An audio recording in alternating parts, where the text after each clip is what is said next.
Hi everyone, welcome back to another video from How to Fix Online. In this video, we are going to be showing you how to fix AT&T application not working on your Android device. If you're experiencing issues with My AT&T app on your Android, then here are some steps you can take to troubleshoot and resolve the problem. The first thing you can do is to restart your device. Press and hold the power switch and tap on Restart in order to get your device to restart. Once you restart your device, go ahead and open up the AT&T app and make sure to sign into your account by entering your correct user ID and password. Always make sure to type in your password and user ID correct to get inside your account. If the problem still continues, then you should consider clearing cache and data.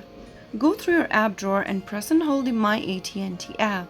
Tap on the App Info option and then tap on Storage. Tap on Clear Cache at the bottom right and tap on Clear Data at the bottom left. Tap OK in the pop-up and then reopen your application again. After you clear your cache and data, you might be able to fix your issue. But if the problem still continues, go ahead and look for your app update. Visit your Play Store and then search for My AT&T app. Look for My AT&T in the search result and then check if there is an update button available. If there is one, tap on Update and download the latest version of AT&T app on your device. After you follow these steps, you might be able to fix your issue. So that's how it's easily done.